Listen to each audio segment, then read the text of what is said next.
এ দুনিয়ার মুসলমান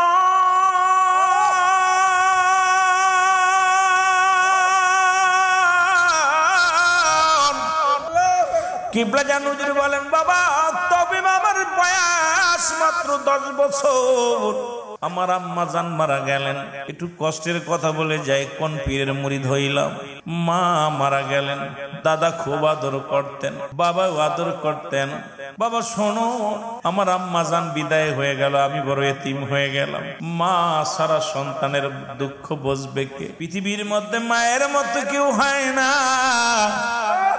বাবা আমি মাকে হারাইলাম রে, আমার দুঃখ বুঝি আমার পীর বুঝেছে রে, আমার কষ্ট বুঝি আমার পীর বুঝেছে। যখন আমি মাকে হারাইয়া বড় একাকার হয়ে গেলাম, আমার পীর কেবলা জান হঠাৎ একদিন আমাদের বাড়িতে আসলেন। আসিয়া বাবা আমার বাবার কাছ থেকে চেয়ে নিলেন, আমার বাবাকে ডাক দিয়ে বললেন, আজ থেকে তোমার এই সন্তানটাকে আমারে দিয়ে দাও, আমি নিয়ে যাব। আমার কাছে বললেন, বাবা আপনি কি যাবেন আমার সাথে? হুজুর বললেন, তাকায় দেখলাম, একবার যখন আমার পীরের দিকে তাকাইলাম, আমার মন বলে যেন আমি পৃথিবীর স্বর্গ রাজ্য খুঁজে পেয়েছি। দুনিয়ার সমস্ত দুঃখ আমার পীরের দিকে তাকাই আমি ভুলে গেছি। আমার মনে হলো চারিদিকে শান্তির হাওয়া বইতেছে। জোরে জোরে চিল্লায় বলেন সুবহানাল্লাহ। বাবা শুনে নাও, তোমার দাদু পীর আমার পীর কেবলা কি করলেন? আমার পীর কেবলা আমাকে নিয়ে গেলেন। দীর্ঘ 40টা বছর পীরের দরবারে গোলামি করলাম। কোন দরবারের মুরিদ আমরা ভালো করে শুনবেন বাবা। এই 10 বছর বয়সে গেলাম এনায়েতপুরের জমিনে, আমার পীর আমারে নিয়ে গেলেন। আমি একবার বাড়ি আসলাম, এবার বাবা মারা গেল, বাবা মারা গেল, দাদাও মারা গেল। আমার দাদা মারা যাওয়ার পর বাবাও মারা গেলেন, দাদিও মারা গেলেন। আমার আপন বলতে কেউ রইল না, আমি বড় একাকার হয়ে গেলাম বাবা। তবু আমি এতিম হই নাই, কারণ আমার আপন পীর দুনিয়ার মধ্যে জিন্দা। জোরে বলেন মারহাবা। কত ভালো বাসো বাবা, তোমার ভালোবাসা। আরো জোরে বলেন, কত ভালো বাসো বাবা, তোমার ভালোবাসা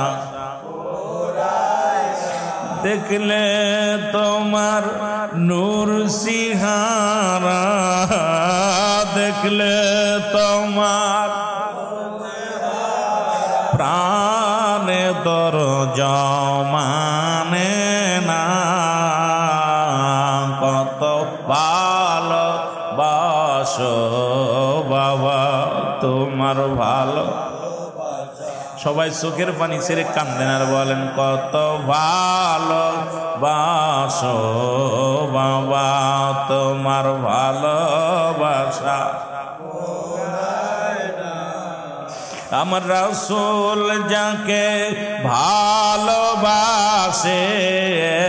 মুর্শিদ যাকে ভালোবাসে, তার কবু নাই তুলনা। কত ভালোবাসো বান্ধব, তোমার ভালো। আরো জোরে জোরে বলেন, কত ভালো বাসো বাবা, তোমার।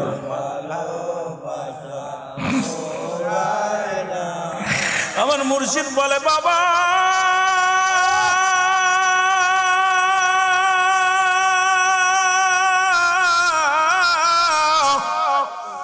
দাদা হারাইলাম, আমি এতিম হই নাই রে, মা হারাইছি এতিম হই নাই, বাবা হারাইলাম এতিম হই নাই, দাদিরে হারাইলাম এতিম হই নাই। যেদিন আমার মুর্শিদ,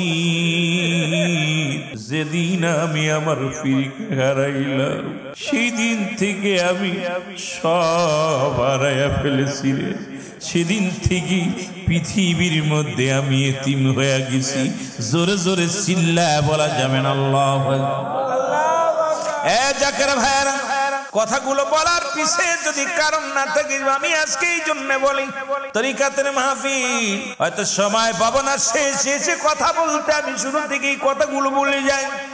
জাকের ভাইরা, হুজুর বললেন সবাই যখন বিদায় হয়ে গেল, আমার বাগের যত সম্পত্তি ছিল সব বিক্রি করলাম, বাড়ি আসিয়া আমার ভাগের জমা জমি যা কিছু ছিল সব কিছু বিক্রি করে দিলাম। বিক্রি করিয়া দিয়া আপন মুর্শিদের চরণে রাখলাম।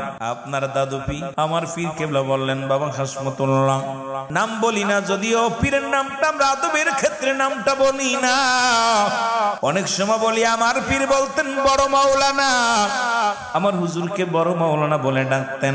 তখন যত খাদেম সাহেব ছিলেন, যত খেলাফত পেয়েছেন, আমার পীরের নামটা পর্যন্ত দাদু পীর ধরেন নাই। মাঝে মাঝে যদিও ডাকতেন, বলতেন না বাবা আমার বড় মাওলানা কই, কারণ আমার পীরকে কত ভালোবাসতেন, এই ভালোবাসার কোনো তুলনা হয় না। জোরে বলেন ঠিক কিনা? যেমন আমি আমার পীর কেবলা জানকে শুনেছি, আমার নসু বাইরে ডাকতেন নসু পাগলা, কো একটা উপাধি দিছে পাগলা উপাধি। সে কিসের পাগল? আপন মুর্শিদের পাগল। সে কিসের পাগল? দুনিয়ার পাগল নয়, ওলি আল্লাহর পাগল। সে দুনিয়ার কোন পাগল নয়, আমার পীর কেবলা জানের পাগল, তরিকাতের পাগল, মদিনাওয়ালার পাগল, আল্লাহর পাগল। এই পাগলদের সঙ্গে পাগলামি করো না। এই পাগলগুলো দুনিয়ার মুখাফেক্কি নয়, এই পাগলগুলো স্বয়ং মদিনাওয়ালা আল্লাহর ফোলা মুখাফেক্কি। জোরে জোরে চিল্লায় বলা যাবে না, ঠিক কিনা? তোরে ভালো লাগে তাই তো ভালোবাসি, বারে বারে ও প্রিয় ছুটে আসি। তোরে ভালো লাগে তাই তো ভালোবাসি, দয়াল বারে বারে তাই তো ছুটে দেখিতে তোমার ওই সাদ মুখানি, যাবে সকল দুঃখ চলে এ আমারি। দেখিলে ওই নূরের চাঁদের মুখখানি, যাবে সকল দুঃখ যে আমার চলি। তোরে ভালো লাগে তাই তো ভালোবাসি, তোরে ভালো তাই তো ভালোবাসি, তাই তো বারে বারে প্রিয় ছুটে আসি, তাই তো বারে বারে প্রিয় ছুটে আসি। হুজুর বললেন আমি আমার পীরের দরবারে সব কিছু নিয়ে দিলাম রে, কিন্তু আমার পীরের দরবারে 40টা বছর কাটাইলাম। সবচেয়ে বেশি কষ্ট দেয় আমারে, সবচেয়ে বেশি কষ্টের কাজ করি আমি দরবার শরীফে। সবচেয়ে কম খাবার দেয় আমারে, কষ্টটা করি আমি, খাবার দেয় না লোকের। এত কষ্ট দেয় বাবারে, সকাল বেলা সামান্য খাবার, রাত্রে বেলা সামান্য খাবার, যা খেয়ে আমার পেট ভরতো না। সকালে খানা খেয়ে পেট ভরতো না, রাতে যেটা দিতে এটাও পেট ভরতো না। তবু আমার পীরের কদম আমি সারি না। এত কষ্ট করে, এত সাধনা করে আমি কাটাইলাম দীর্ঘ আমার পীরের কদমে। হঠাৎ পীর আমাকে হুকুম দিলেন, আসলাম আমি আট্টশিরি জমিনে। জোরে বলো মারহাবা, একটু জোরে বলো। ভাগ্য গুণে পাইলাম আট্টশিরি জমিন। ভালো করে শুনবেন বাবা, কেবলা জানের মুখের বাণী বলতেছি, আমার কোনো বানোয়াট গল্প না। হুজুরের মুখের বাণীগুলো আপনাদের শোনাইতেছি, কারণ ছোট্টবেলা থেকে আমি পীরের কদমে, যদিও সঠিকভাবে সব বলার সম্ভাবনা নাই, কারণ মায়ের পেট থেকে পড়েই দরবার শরীফে ক্লাস 1 থেকে লেখাপড়া করলাম বিশ্ব জাকের মঞ্জিলে, ওখান থেকে কামেল কমপ্লিট করলাম। ছোট্টবেলা হুজুরের কদম পাইলাম, তবে আগে জানতাম না দয়াল আমাদের ফাঁকি দিয়ে চলে যাবে। আগে যদি জানতাম দয়ালের চরণে লুটায়া বেশি করে পড়তাম। বুঝতে পারি না, যখন বুঝা শিখলাম তখন আর দয়াল রে পাইলাম না। কারণ এখন যদি পাইতাম রে দয়াল, ঘর চাইতাম না, বাড়ি চাইতাম না, স্ত্রী পুত্র পরিজন চাইতাম না, চাইতাম তোমার নূরের কদম খানা। জোরে বলেন ঠিক কিনা? আরে এমন দরবার, যে দরবারে আমার সবচেয়ে বড় আনন্দ লাগে। বিশ্ববাসী শোন, বিশ্ববাসীকে জানাই দিয়ে যে আমি গুনাহগার। পৃথিবীর মধ্যে যত পীর ইন্তেকাল করছে ওই বাউন্ডারি পর্যন্ত সীমাবদ্ধ, কিন্তু আমার পীরকে আল্লাহ এত বড় নিয়ামত দিয়েছিলেন মদিনাওয়ালার খাতিরে। যে নিয়ামত আমার পীর কেবলা জান, ইন্তেকালের আগে যত মুরিদ ছিল ইন্তেকালের পরে 10 গুণ মুরিদ বাড়ছে। যেটা বলেন ঠিক কিনা? সব দরবারে মুরিদ কমে যায়, পীর মরে যাওয়ার পর মুরিদের সংখ্যা কমে যায়, দিন দিন ভাটা পড়ে যায়। আর এমন একটা দরবার যে দরবারে মুরিদের জোয়ার বইতেছে। জোরে বলেন ঠিক কিনা? আমার মুখের কথা না, পীর কেবলা জানের কথা। বাবা এমন একটা দিন আসবে বাদ ভাঙ্গা জোয়ারের মতো ঢুকবে মানুষ। আমার কথা আল্লাহর কসম। এই যে বাগাবাগি হয়ে গেল, অনেকেই মনে করছে দরবার শরীফের লোক ধরবে না। ভাই বাগাবাগি হওয়া পরও অনেকের মনে দাদা ছিল যে আমরা কোন কি অবস্থায় চলবো, কি অবস্থা। দরবার শরীফের লোক কমছে না বাড়ছে? জোরে বলেন বাড়ছে না কমছে? আপনাদের এই যে মহল্লার মধ্যে সত্যি করে বলবেন, আপনারা যারা আছেন এখানে মিথ্যা বলবেন না, কারণ আল্লাহর দরবারে আদালতে ধরা পড়তে হবে। আগের চাইতে জাকের এলাকায় বাড়ছে না কমছে? যারা বলেন বাড়ছে না কমছে? হুজুর শরিয়াতে থাকাকালীনই হয়তো আমাদের ভাই আইব আলী ভাই গেছে, এরকম 2-4 জন গেছে, এইরকম এখান থেকে 2-4টা গাড়ি ভরে চলে যায়। এমন একটা আশ্চর্য আমার পীর কেবলা জান যে মরাফর পর বাড়ছে না কমছে? এটাই প্রমাণ হলো আমার পীর জিন্দার মধ্যে কোনো সন্দেহ নাই। যারা বলেন ঠিক কিনা? অনেক মুনাফিকরা বলে ক্যাসেটের মাধ্যমে তরিকা দেয়া হয়। আমার দেশের অনেক মুফতি সাহেব এটা নিয়ে ফতোয়া দিত। ওই মুফতি, তুই কিসের মুফতি? রাসূলের জামানায় যদি এই সিস্টেম থাকতো তাহলে রাসূলের কণ্ঠ মানুষকে শোনায়া ইসলামে দীক্ষিত করতেন। যারা বলেন ঠিক কিনা? সেই জামানায় এটা ছিল না, আমার পীরের জামানায় ছিল। আর আমার পীরের তরিকাটা যদি জানতো ওই মুফতি সাহেব, ওই মৌলবী সাহেব জীবনে টু শব্দ করতে পারতো না। হুজুর বলছে বাবা আস্তাগফিরুল্লাহ, আমার সাথে পড়েন না। বলছে হুজুর কি বলছে শুনেন, যদি ভুল হয় আমাকে এখন জুতার বাড়ি মারবেন, এখনই ধরবেন। যদি ভুল হয় বল সিদ্দিকী সাহেব আপনি ভুল বলছেন। আমার পীরের কাছে গেলে বায়াত দিছে কেমনে? প্রথমে বলছে বাবা সবাই পড়েন আস্তাগফিরুল্লাহ রাব্বি মিন কুল্লি জামবি আতুবু ইলাইহি। জোরে পড়েন আস্তাগফিরুল্লাহ রাব্বি মিন কুল্লি জামবি আতুবু ইলাইহি। হে খোদা, তোর জাত পাকের কসম খেয়ে বলতেছি, দয়াল নবী রাসূলে পাক সাল্লাল্লাহু আলাইহি ওয়াসাল্লামের সত্য তরিকা ছাড়বো না, ছাড়বো না। তাহলে এর মধ্যে বলেন দি কোনটা রং করেছি? আপনারা এখানে যারা জ্ঞানী আছেন, এখানে কি বলছে আট্টশির তরিকা ছাড়বো না, আট্টশির হুজুরে ছাড়বো না? কার তরিকা? কার তরিকা? রাসূলুল্লাহ সত্য তরিকা। জীবনের শেষ নিয়ে কোনটা ছাড়বে না?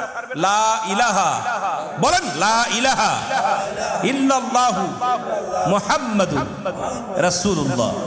আপনাদের কাছে আমি জানতে চাই, এই কালেমা ছাড়া কি মুসলমান হওয়া যাবে?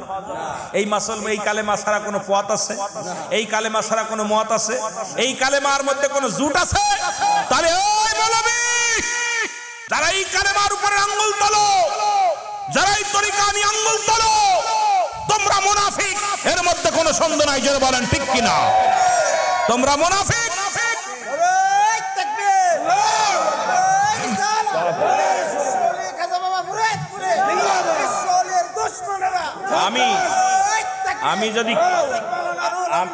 আমি যে কথাগুলো বলছি, এখানে যারা জ্ঞানীগুণী আছেন, আমার পীর ঠিক এইভাবে দেয়নি তরিকা। তাহলে এর মধ্যে কোনটা ছুট? এখন আমার পীর কেবলা ইন্তেকালের পরেও এই কথাটা বলতেছে, তাহলে দয়াল নবীর পথে ধরাইতেছে। এটা যদি বলা যে শিরক বেদাত, পীর নাই কার কাছে বায়াত হও?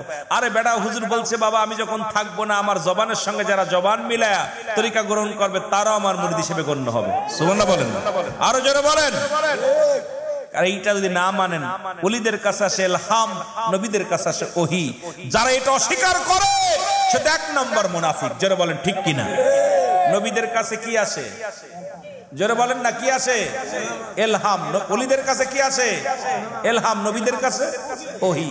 এই দুইটা স্বীকার করেন কে কে? একটু হাত তোলেন। আমিন বলেন, আমিন বলেন। আমার দেশে ওই কাগজের কিতাব পইরা প্ল্যাটফর্ম দইরা মৌলবী সাবরা এখন দান্দাবাজি শুরু করেছে। তবে সবাই নয়, কিছু আছে। যারা বলেন ঠিক কিনা, আরো যারা বলেন ঠিক কিনা। কেবলা জান হুজুর বললেন বাবা, খুব খেয়াল করবেন, হুজুর বললেন বাবা আমি আত্মশের জমিনে আসলাম, তরিকা প্রচার শুরু করে দিলাম, হুজুরের হুকুমে আমি আইলাম। হুজুর আমাকে পাঠিয়ে দিলেন ও জায়গা পাড়ায় একটা, যেখানে কোনো মসজিদ নাই, যেখানে কোনো মাদ্রাসা নাই, যেখানে মন্দির আর মন্দির, যেখানে বাবু বাড়ি, যে জমিনের মধ্যে আল্লাহ বলা মানুষের অভাব, যে জমিনের মধ্যে আমি আসিয়া একটা দিন একটা রাত শুধু হাজার নয়নে কেঁদেছি আর বলছি মুর্শিদ তুমি আমার কোথায় পাঠাইলা, আমি কার কাছে কালেমার দাওয়াত দিই? তুমি আমার কোথায় পাঠাইলা যে জমিনের মধ্যে যেদিকে তাকায় কোনো মুসলমান পাই না, মন্দির শুধু পায়, এই কোন জমিনের মধ্যে তুমি আমারে পাঠাইলা? আমি রাত্রে একবার ঘুমাইলাম রে, আমি রাত্রে ইশার সালাত আদায় করে দুরূদ শরীফ পড়িয়া যখন বিছনায় ঘুমাইলাম, আপন মুর্শিদ আমার মাথার মধ্যে হাত বুলাইয়া দেখায় বাবা,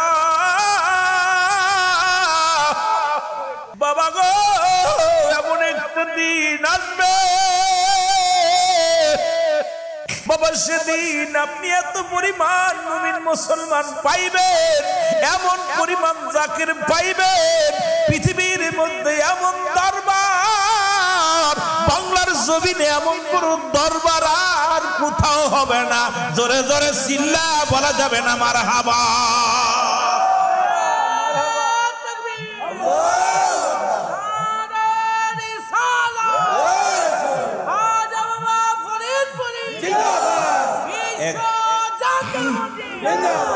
এক নাম্বার মক্কা, দুই নাম্বার মদিনা, তিন নাম্বার বাংলাদেশের। সুবহানাল্লাহ বলেন, আরো জোরে আরো জোরে। বাবা ধৈর্য ধরেন, দাওয়াতের কাজ শুরু করেন। কিবলা জান হুজুর বললেন আমি দাওয়াত দেওয়া শুরু করলাম। দিনে দিনে লোক আসতে শুরু করলো। প্রথম জুম্মার নামাজে 3 জন মুসল্লি, তো আবার আমাকে ধরে আমি হলাম ইমাম, মুসল্লি হলো 2 জন, ঈদের জামাতের মুসল্লি 3 জন। কয়জন? কথা বলেন। এমন একটা জায়গা আসলাম, আজান পড়লে মানুষ মসজিদে যায় না যায়, ওরা মাঠে যায় লাঙ্গল নিয়ে। তখন এখনকার জামানায় লাঙ্গল পাওয়া যায় না, লাঙ্গল আর গরু নিয়ে আসেনি আপনাদের এলাকার মধ্যে। লাঙ্গল আর হাল বায়, যেটা গরুর গরু, 2টা গরু দিয়ে লাঙ্গল হাল বইতেন। হুজুর বলেন বাবা কষ্ট পাই না, মসজিদে আজান হয় আর মানুষ মাঠের দিকে রওনা হয়ে যায়, দাবিত হয়ে যায়। জুম্মার আজান হয়, মানুষগুলো মসজিদ দিকে না যায়, তারা মাঠের দিকে রওনা হয়ে যায়। বাবা মনে বড় কষ্ট নিয়ে দাওয়াতের কাজ শুরু করলাম। বাবা শোনো, একদিন হঠাৎ করে একটা টেলিগ্রাম আসলো, সেই টেলিগ্রামেরটা পড়ে দেখি রে আমার আপন মুর্শিদ আর দুনিয়ায় নেই। হুজুর বললেন আমি টেলিগ্রাম পাইয়া যখন পিওন আনি আমার হাতের মধ্যে দিল, আমি পড়ে দেখি আমার মুর্শিদ তোমাদের দাদু পীর,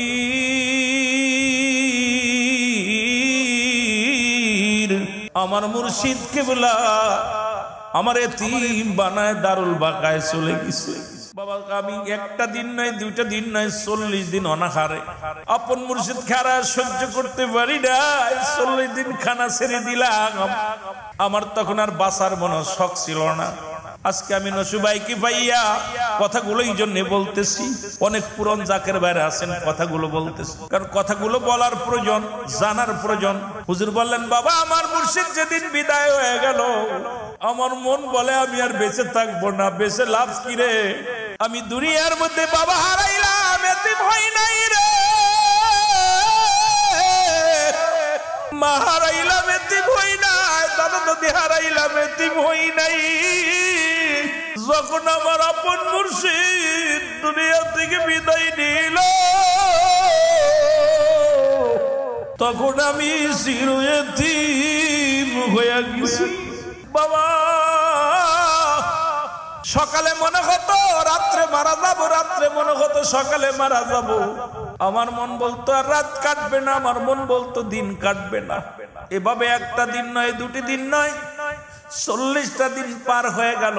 আমার পীর কেবলা জান 40 এর অনুষ্ঠান হবে, আমি তোমার বড় আম্মা জানকে নিয়ে রওনা দিয়েছি। আরে আমার পীরের জবানের কথা শোনেন জাকের ভাইরা রে, আমার আশিক ভাইরা রে। কিবলাতুল হুজুর বলেন আমি উঠতে পারি না, নৌকার ভিতরে যাইয়া তোমার আম্মা জানের উরুতের উপর মাথা দিয়ে শুয়ে আছি, আমি কেমনে যাব? প্রতিদিন তো চিন্তা করতাম এই 40টা দিনের যে কোনো মুহূর্তে মারা যেতে পারি। রাত্রে মনে হতো দিনে মারা যাব, দিনে মনে হতো রাত্রে মারা যাব। এই দেহটারে আর রাখবো না, বেঁচে থেকে কি লাভ? আমি এতিম, আমি মুর্শিদ আর এতিম। বাবা হঠাৎ করে আমি বেহুশ হয়ে গেলাম, আমার নিঃশ্বাস বন্ধ হয়ে আসতেছে, কেন যেন অস্থির হয়ে আমি বেহুশ হয়ে গেলাম। খোদাকে কসম করে বলি, ওদিন আমার পীরের দরবারে যাওয়ার জন্য 40 পালন করার জন্য আমি যখন নৌকার মধ্যে তোমার বড় আম্মাজানকে নিয়ে যখন রওনা দিছি, বাবা আমার পীর কিবলা জান মাথার মধ্যে হাত বলে আদা বলে, বাবা এইভাবে না খেয়ে না খেয়ে কঙ্কাল হয়ে যাইতেছো বাবা, তোমার মিশনের দায়িত্ব এখনো শেষ হয় না, তোমাকে যে বাঁচতে হবে, খানা খাইতে হবে বাবা, আমি তোমার হুকুম দিলাম, তোমার খানা খাইতে হবে। জোরে জোরে চিল্লা বলা যাবে না মারহাবা। আমি অসুস্থ হয়ে যে মনে হচ্ছে আমার হারায় ফেলেছি। আমার পীর কিবলা জান মাথার মধ্যে হাত বুলায় দে, বাবা হাসমতুল্লাহ তুমি খানা ছেড়ে দিচ্ছ, তোমাকে তো বাঁচতে হবে বাবা, তোমার খাইতে হবে। তখন এই অবস্থায় দরবারে গেলাম, দরবারে যাওয়ার পর আমিও খাওয়া শুরু করলাম, কিন্তু খাইতে পারি না। ওই যে 40 দিন না খেয়ে আসি, কয়টা দিন? 40টা দিন না খেয়ে আসি। আমার পীর হুকুম দিলেন খাইতে, আমি কি করলাম? খাবার শুরু করলাম। দরবারতে আসলাম, আসার পর আস্তে আস্তে আস্তে আস্তে আস্তে করে আমি খাওয়া শিখলাম, আস্তে আস্তে করে আমি খাওয়া শিখলাম। কিন্তু খাইতাম কি? হুজুর বললেন বাবা খানা খাইতাম, কিন্তু একটু বেশি খাইলে চিন্তা করতাম, 1 লোকমার বেশি যদি খাইতাম আর মনে পড়তো। আমার পীর বলছে বাবা আমি তোমাকে দাওয়াত দিলাম এই দুনিয়ার মধ্যে লক্ষ লক্ষ মুরিদানদের মুখে হাড় দেওয়ার জন্য, তোমাকে খাওয়ার জন্য পারেনি, খাওয়ানোর জন্য। তখন আর খাইতে পারতাম না।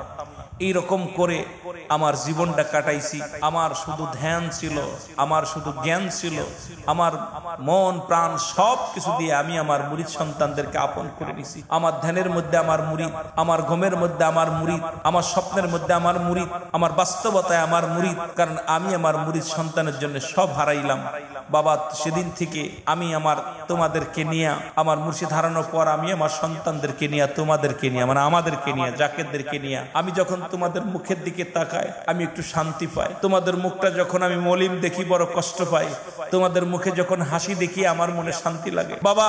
আমি রাত্রে যখন ঘুমাই একটু মন চাই একটু আরাম করি, সারা দিন ভরে ইবাদত বন্দেগী করি, খোদা তাআলার ইবাদত বন্দেগী করি, মন চাই একটু ঘুমাই, বিশ্রামে যাই। যখনই বিশ্রামে যাই তখন আমার মুরিদের ওই চেহারা আমার সামনে ভেসে ওঠে। আমার কোটি কোটি মুরিদের নালিশ যতক্ষণ পর্যন্ত আমি খোদা তাআলার দরবারে পৌঁছাতে না পারি, আমি মুজাদ্দেদ ততক্ষণ পর্যন্ত বিছনায় পিঠ লাগাতে পারি না। জোরে বলা যাবে না সুবহানাল্লাহ? আরো জোরে বলেন সুবহানাল্লাহ। কত ভালোবাসো বাবা তোমার ভালোবাসা, আরো জোরে বলেন কত ভালোবাসো বাবা তোমার ভালোবাসা। এর মুর্শিদ যারে ভালোবাসে, বাজান যারে ভালোবাসে, তার কভু নাই তুলনা। কত ভালোবাসো বাবা তোমার ভালোবাসা। মুর্শিদ বলে বাবা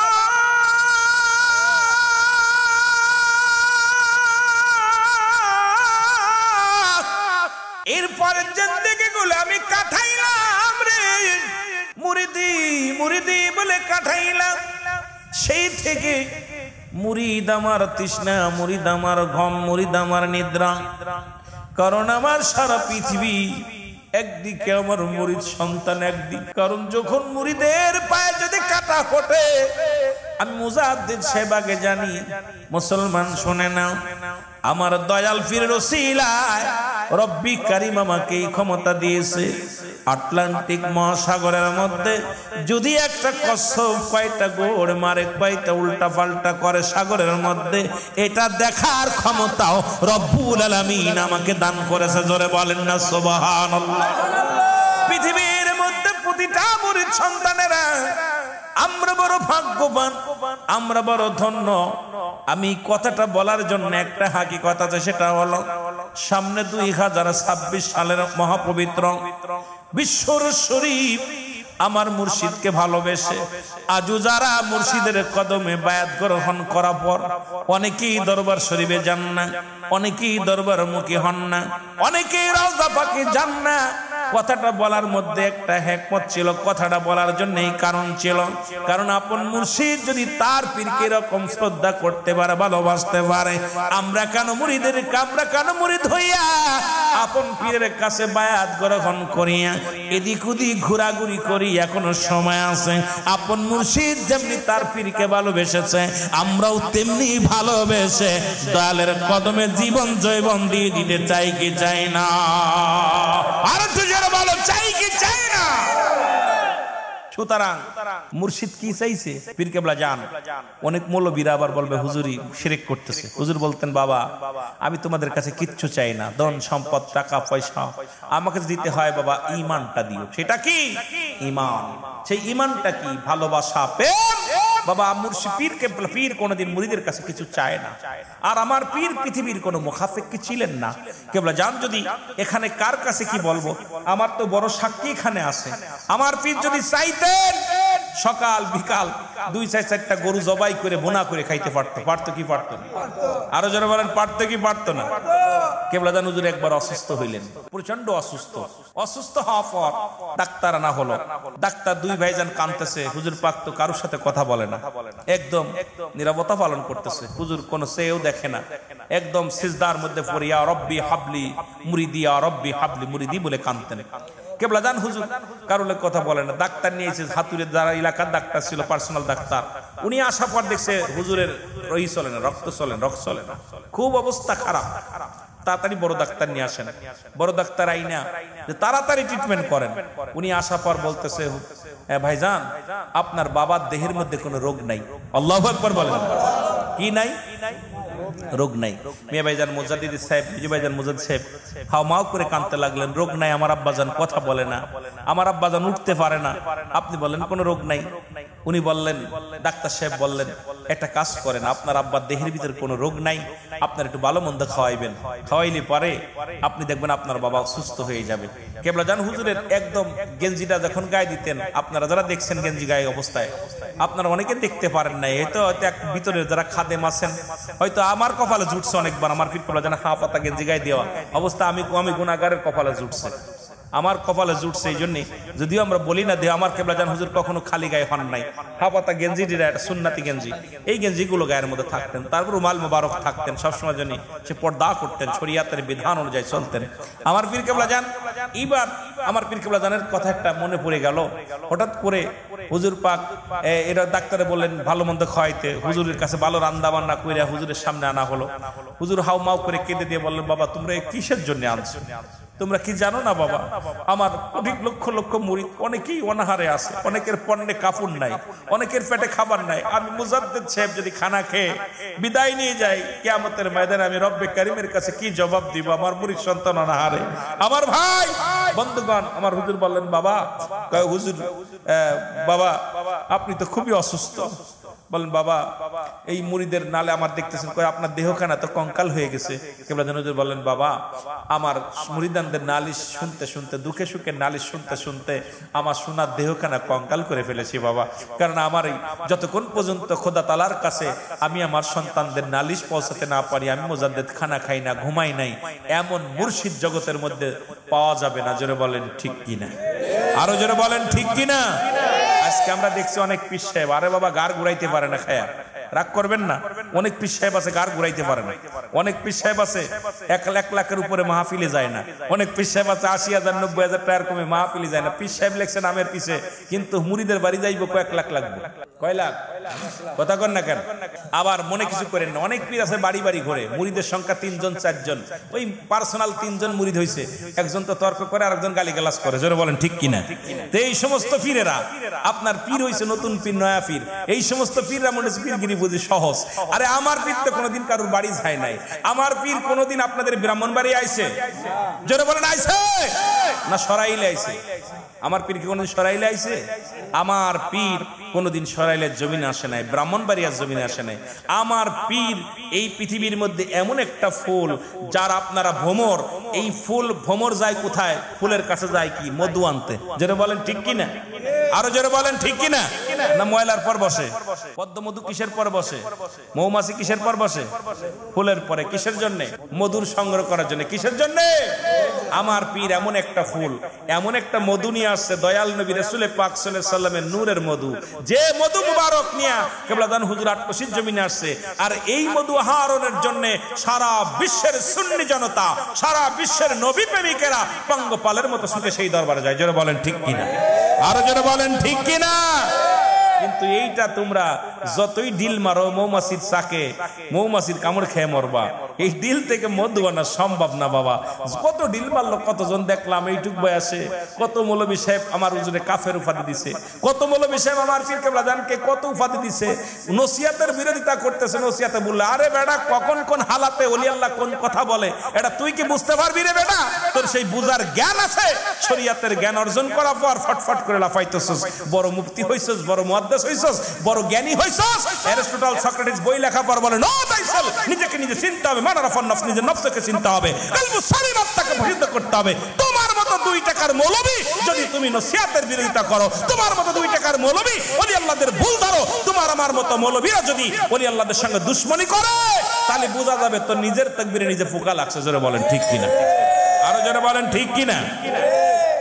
কত মৌলবী দেখলাম, আইলাম, কত পীর সাহেব আইলাম, কিন্তু আমার বাবারা, আমার বয়স কম হয় নাই, যেহেতু 40 আপ করে পার করে ফেলেছি, ভয় নাই। 43-44 চলতেছে, মনে হয় বাচ্চা, আসলে বাচ্চা না।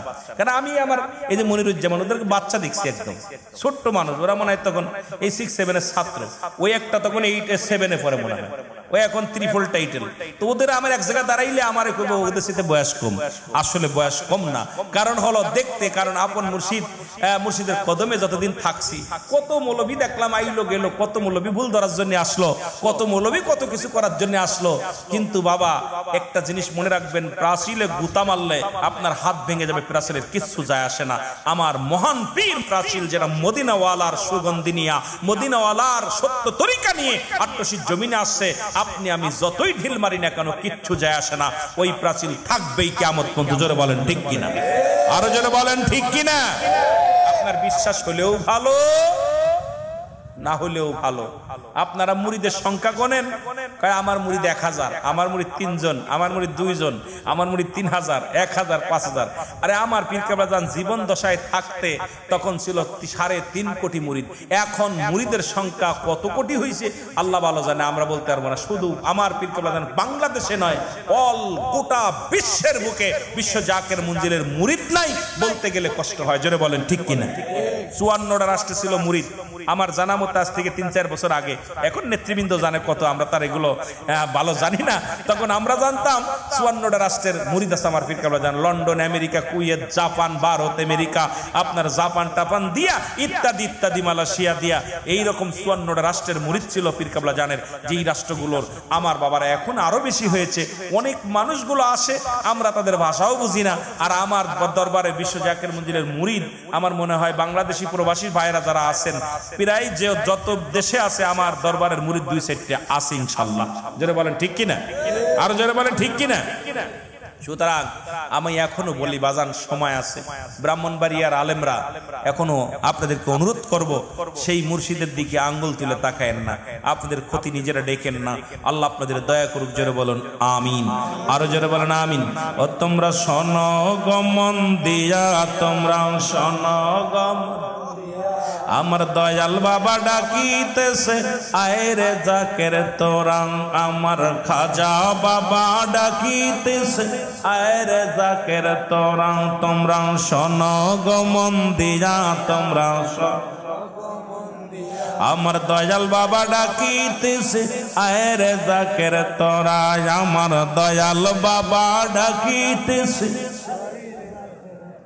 এর মদিনার পাগল বাবায় আইসে যাটো শীতে আয় হায় মদিনার পাগল বাবা আইসে যাটো শীতে নূরের নবী ধ্যানের ছবি তাহারি প্রেমেতে হায় হায় নূরের নবী ধ্যানের ছবি তাহারি প্রেমেতে তোমরা দেখো গো যায়া আরে দেখো গো না যায়া আমার খাজা বাবা ডাকিতেছে আয় রে জাকের তোরা আমার দয়াল বাবায় ডাকিতেছে আমার খাজা বাবায় ডাকিতেছে আয় রে জাকের তোরা আমার দয়াল বাবা কত আশেক জাকের পাগল হইল বাবার মুখ দেখিয়া হায় হায় আশেক জাকের পাগল হইল বাবার মুখ দেখিয়া তোমরা শোনো গো মন দিয়া তোমরা শোনো আমার দয়াল বাবা ডাকিতেছে আয় রে জাকের তোরা আমার খাজা বাবা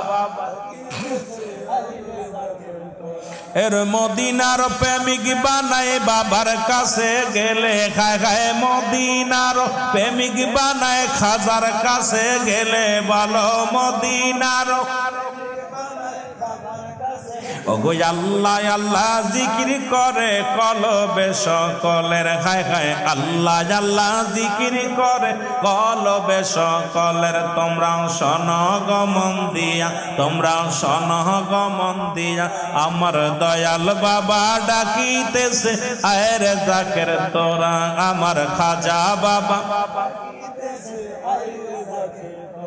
পাঁচ ওয়াক্ত নামাজ পড়ে পাঞ্জগানা কোরআন পড়ে পাঁচ ওয়াক্ত নামাজ পড়ে পাঞ্জগানা কোরআন পড়ে তসবিহ হাতে মাওলার নামে হইল পাগল যারা খায় খায় তসবিহ হাতে মাওলার নামে হইল পাগল তারা তোমরা শোনো গো মন দিয়া তোমরা শোনো আমার দয়াল বাবা ডাকিতেছে আয় রে জাকের তোরা আমার খাজা বাবা ডাকিতেছে তোর আল্লাহুম্মা সাল্লি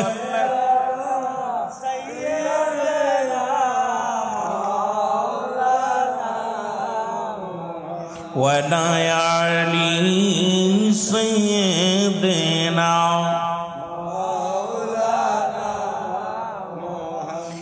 এইরকম বাবা নবীর সাহাবীরা যারা ছিলেন যেমন পাগল ছিলেন রাসূলুল্লাহর জন্য আশিক যারা যারা পাগল ছিলেন রাসূলুল্লাহর জন্য বিশ্বলীর মুরিদ সন্তান যারা প্রকৃত মুরিদ হতে পারছে কিবলা জানের ডাকের অপেক্ষা আছে যে কোন সময়ে যখন ডাক আসবে পাগলেরা পঙ্গপালের মতো ছুটে যাবে দয়ালের কদমে জোরে বলেন ঠিক আরো জোরে বলেন ঠিক কিনা প্রেম তো মরে না বলো প্রেম তো এর প্রেমিকেরা দিশে হারা প্রেম তো আরো জোরে বলেন প্রেম তো এর প্রেমিকেরা দিশে হারা প্রেম তো